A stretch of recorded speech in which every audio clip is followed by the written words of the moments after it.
Hola Doc, buenas noches. Bueno, hoy le voy a hablar sobre las reacciones adversas a medicamentos. Le voy a compartir mi pantalla y espero que ya se vea. Bueno, lo vuelvo a repetir, el título del tema de hoy es Reacciones adversas a medicamentos de la materia Farmacología 2. Vamos a comenzar con la definición de qué es. En sí, las reacciones adversas pues quiere decir que es un efecto indeseado o que este surge a causa de la administración de un fármaco, bueno, de un medicamento y pues este se produce la mayoría de veces eh, cuando se administra un medicamento a la dosis terapéutica de lo que es habitual. Un ejemplo claro de eso es la hipoglucemia en los tratamientos de la insulina. Y pues en otros casos no está tan relacionado con la acción farmacológica que se desea del medicamento, como son los síntomas gastrointestinales, eh, puede ser por el ácido clavulánico o las sobreinfecciones en pacientes tratados con ciertos fármacos, lo que son biológicos. Puede que a veces tomemos un fármaco, como por ejemplo, no sé, bueno, hay algunas pacientes que tienen ese problema de la gastritis, entonces al momento de que ingieren un fármaco que no está indicado para tomarlo, y pues ahí es cuando entra en problema y en detalle de que muchas veces puede que tengan efectos como este que no se esperan, pero que suceden a causa de un fármaco administrado. Bueno, se sabe que del 3 al 7% de los ingresos hospitalarios que ocurren en Estados Unidos son debidos a reacciones adversas a fármacos. Es un número bastante importante y pues hay que tener esto mucho en cuenta, ya que es necesario, pues nosotros como pacientes o nosotros como doctores al hacer bien nuestra historia clínica, al preguntarle al paciente si no es alérgico a un medicamento, si es diabético, si es hipertenso, algún problema gastrointestinal. Entonces es muy importante hacer bien nuestra historia clínica, que de igual manera hay muchas veces que los pacientes no nos dicen la verdad y ahí es cuando entramos en conflicto. Y por eso suceden este tipo de detalles. O hay veces en las que el paciente ni siquiera lo sabe y pues igual no lo menciona. El tratamiento más adecuado pues para este tipo de efectos pues es la modificación de la dosificación. No sé si se le estaban dando lo que se receta, bueno, normalmente recetan el ibuprofeno cada 12 horas cada 8 horas para el dolor, pues no sé, reducirlo tal vez a 6 horas o a 12, dependiendo. La interrupción del fármaco, claramente puedes interrumpir eh, la, la medicación de este fármaco si fuera necesario. En dado caso, pues si no, pues sería modificar la dosis o en la última opción que tenemos, pues modificarlo por un fármaco diferente. En este tema tenemos diferentes conceptos que yo creo que es muy importante mencionarlos para poder entender el tema y pues así tener una mejor pues sí, una mejor explicación del tema. Bueno, la reacción adversa, como ya sabemos, es un término, es una definición que pues es para referirnos para los efectos que no son deseados, como ya lo había eh, mencionado al principio. Efecto colateral. ¿Qué es un efecto colateral? Sabemos que es una reacción de la misma manera. Esta tampoco es intencionada, pero esta aparece a dosis normalmente usadas en el ser humano para profilaxis. Los efectos secundarios. Estos son efectos no deseados que son causados por las medicinas. La mayoría son leves, tal vez puede que nos dé un dolor de estómago, algún mareo, y pues esas se van después de algunas horas transcurridas e incluso días después de haber tomado ese medicamento. Un ejemplo muy claro, lo que ahora vivimos en la actualidad, es la vacuna del COVID. En algunas personas, no en todas, tienen este tipo de efectos secundarios. Les da temperatura, ¿qué más? Dolor de brazo, mareo, dolor de cabeza, náuseas, escalofrío. O sea, son efectos secundarios que son causados eh, por las mismas medicinas. Ahora, seguimos con reacciones alérgicas. Estas es la sensibilidad que tienen algunas personas a las sustancias, que estas son llamadas alérgenos. Bueno, estas entran en contacto con la piel, la nariz, los ojos, las vías respiratorias y el tubo digestivo. En algunas ocasiones, o puede ser dada la circunstancia en que pues estas pueden ser inhaladas hacia los pulmones, ingeridas o inyectadas. Una reacción idiosincrática. Esta es una reacción que está determinada genéticamente, puede ser que pues ya sea una reacción que de por sí o que normalmente suelen padecer nuestros familiares. Esto quiere decir que es genética. Y pues este es aparentemente anormal que algunas personas presenten frente a un fármaco, y pues no, como tal, no hay una explicación determinada, porque bueno, lo vuelvo a repetir, es por genética y realmente no se sabe. En la epidemiología, los estudios epidemiológicos, bueno, aquí sabemos que pues conforme van pasando los años, el mundo de la ciencia va avanzando, la tecnología, entonces pues ha dado un cambio muy importante, un giro muy importante para la farmacología. Entonces, bueno, esto empezó a comienzos de la década de los 60, y pues aquí se pues introdujeron nuevas pruebas de toxicidad en animales. Comenzaron a ingerirse lo que son los ensayos clínicos controlados. Esto es como una prueba y eficacia de los medicamentos. ¿Para qué? Pues para que sean autorizados y comercializados. Y pues el desarrollo de los actuales sistemas de farmacovigilancia. Se hacen investigaciones, bueno, para esto también, ya lo mencioné, que pues se comenzaban a hacer ensayos clínicos, y para esto tenemos dos fases muy importantes, que es las investigaciones preclínicas y las clínicas, y vamos a hablar de ello. La investigación preclínica es aquella que se va a administrar a la experimentación. Esto va a ser en animales y durante un lapso prolongado. Estas van a ser bajo condiciones estandarizadas, y se van a evaluar los posibles daños, o sea que los posibles daños histopatológicos, o bueno, el efecto que haga en los tejidos, los daños fisiológicos, los daños bioquímicos y entre otros. La investigación clínica. En la investigación clínica, esta se va a ejecutar ya en humanos.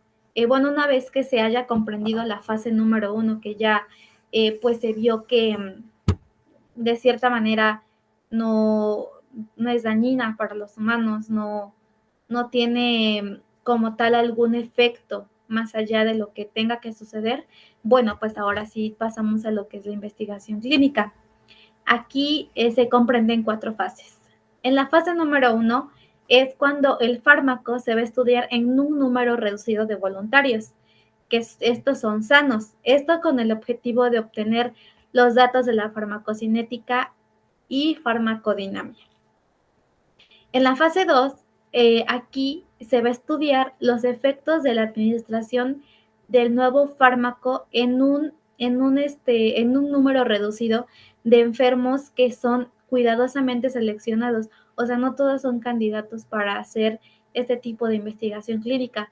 Son cuidadosamente seleccionados conforme al avance que tengan en la enfermedad y pues en base a eso lo seleccionan y es como se hace este estudio, bueno, esta fase. Una vez que ya se comprendió la fase 1, la fase 2, pasamos a la fase 3. Aquí se realizan estudios más amplios. Aquí se van a evaluar los aspectos, los efectos terapéuticos del fármaco en estudio y se valoran los efectos adversos que pueda tener o que pueda desarrollar este fármaco. En la fase 4 tenemos lo que es la comercialización. Una vez comprendida la fase 1, 2, 3 y 4, ahora sí podemos dar fase a lo que es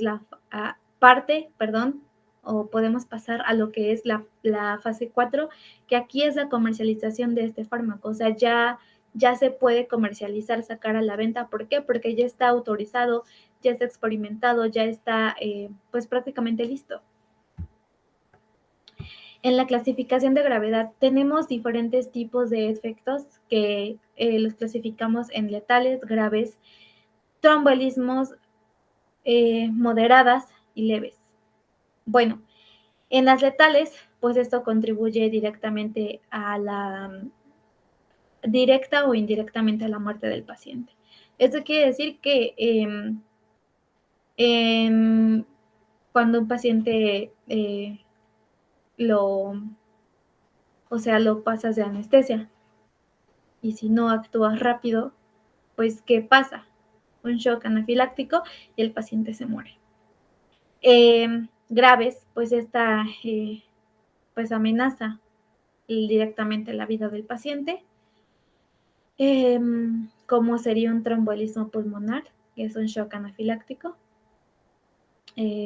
Moderadas, pues esto quiere decir que pues no, pues sí interfiere con las actividades habituales del paciente, sin amenazar directamente la vida del paciente. O sea, el paciente va a dejar de hacer algunas actividades. ¿Por qué? Porque tiene que guardar reposo, tiene que cuidarse, pero pues no, como tal, no corre el riesgo de perder la vida. O sea, es más leve. En las leves, pues estas sí son con signos y síntomas pues que toleran el paciente, no necesita como tal un medicamento o algo que pues esté quitando ahí el dolor y pues es de corta duración, puede desaparecer en 2 a 3 días y pues como tal no es algo que el paciente no tolere, algo que el paciente no tolere. En la secuencia cronológica, este es el tiempo transcurrido entre el inicio del tratamiento y la aparición de las manifestaciones de la reacción adversa. O sea, que esta secuencia cronológica quiere decir que va a ser el tiempo en el que se tomó el fármaco, o sea, en el que se inició el tratamiento, y la aparición de las manifestaciones de la reacción adversa. O sea, en el momento en el que van a empezar a manifestarse las reacciones ya antes mencionadas. Número 1, bueno, aquí tenemos que la administración previa del fármaco y aparición del episodio descrito. Número 2, administración del fármaco previa a la aparición del episodio descrito, pero no totalmente coherente con la farmacología del preparado. Número 3, no se dispone de suficiente información para determinar la secuencia cronológica o temporal. Y número 4, no hay una secuencia temporal razonable entre la administración del fármaco y la aparición de la reacción adversa, o bien es compatible con el mecanismo de acción y proceso fisiopatológico. La valoración de casualidad. La relación causa-efecto en la individualización del fármaco asociado con un efecto adverso predeterminado. Existe la otra que es la probada o definida. En esta es la administración del fármaco y el signo o síntoma. Aquí el síntoma o signo va a desaparecer al momento en el que se suspende el fármaco y reaparece al administrarlo nuevamente. Es decir, si yo tengo dolor y me tomo un ibuprofeno, se me va a quitar, pero si tengo que tomarlo, no sé, o me lo recetaron durante 2, 3 días, pues tengo que cumplir ese número de días. ¿Para qué? Pues para que este fármaco haga su trabajo y pues de cierta manera desaparezca el dolor. El probable pues es que no hubo readministración del fármaco, o sea, no hubo administración del fármaco y no hubo como, ¿cómo explicarlo? O se hubieron efectos, pero sin necesidad de administrar el fármaco. Me parece que sí era así. El posible es el síntoma o signo que puede explicarse con la enfermedad del paciente, enfermedades asociadas o por otros fármacos.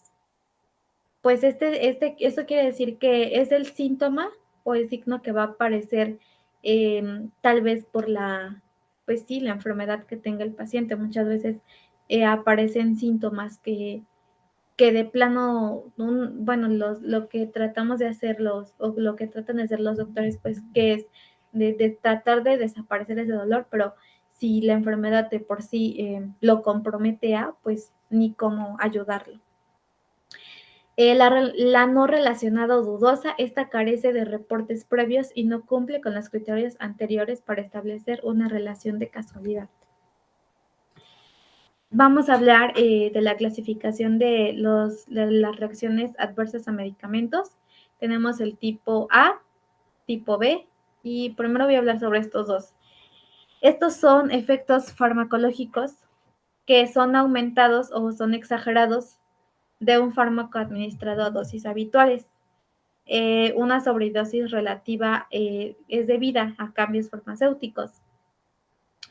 Esta se puede prevenir o tratar mediante un ajuste en la dosis de acuerdo a la necesidad y tolerabilidad del paciente. Es decir, si el paciente, no sé, tiene dolor, pero o ansiedad, vamos a hablar de la ansiedad. Si yo le estoy recetando a mi paciente cada 12 horas, pero si no se sabe controlar y me pide más o él solito se administra más, pues obviamente va a ser este efecto que es exagerado. Y pues para prevenirlo hay que tratar de ajustar la dosis, pues de acuerdo a o sea, que el paciente aguante lo más que pueda, sin tomar ese medicamento por las horas indicadas. El tipo B son las relacionadas con los efectos farmacológicos del fármaco y estas son impredecibles. Raramente son dosis. Estas son dependientes y se producen con menos frecuencia que las de tipo A. Producen baja morbilidad y alta mortalidad y remiten tras la retirada del medicamento. Lo que hablaba al principio, esto quiere decir que, o sea, si la reacción que va a tener el medicamento, hay, por ejemplo, medicamentos que dicen, con tal medicamento te va a dar sueño, o por ejemplo, cuando tienes, bueno, a mí me ha pasado que cuando tengo gripa y me tomo se llaman Adirén las pastillas, traen clindamicina, clorfenamina me parece y otros componentes. Entonces, pues me da sueño, ese es un efecto de tipo B, pues me da sueño y pues obviamente si ya no me la sigo tomando, pues no me va a dar sueño, ¿verdad? Entonces aquí pues hay que remitir tras la retirada de este medicamento. Las de tipo C, estas son aquellas que se producen como consecuencia de la administración de tratamientos largos y continuos. Son conocidas y predecibles y se producen por mecanismos adaptativos celulares.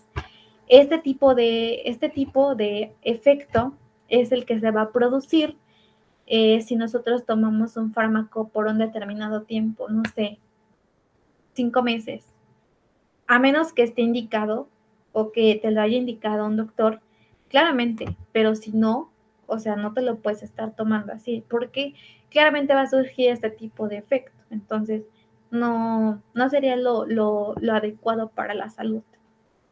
El tipo D, estas aparecen tiempo después de haber suspendido la medicación. Pueden pasar días, meses o incluso años en los pacientes. Algunas de ellas son las carcinogénesis por inmunopresores, que como es la azatioprina, y pues la teratogénesis por los antineoplásicos, como bueno, un ejemplo es el antineoplásico, la talidomida y las tetraclicinas.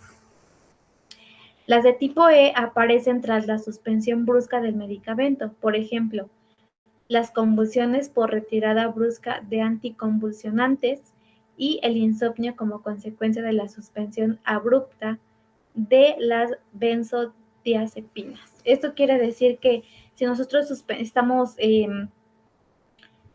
no sé, un anticonvulsionante, lo utilizamos y lo suspendemos de manera brusca, pues claramente este efecto va a aparecer. El tipo F es aquella reacción que es originada por agentes ajenos al principio activo del medicamento, como pueden ser excipientes, impurezas o contaminantes. Y bueno, estas son mis referencias bibliográficas de donde saqué mi información. Claramente alguna información la saqué pues de la información que usted nos proporcionó, pero pues eso ha sido todo. Espero haya explicado bien, tengo mis dudas aún, pero pues espero que me las pueda resolver. Gracias. Déjame grabar.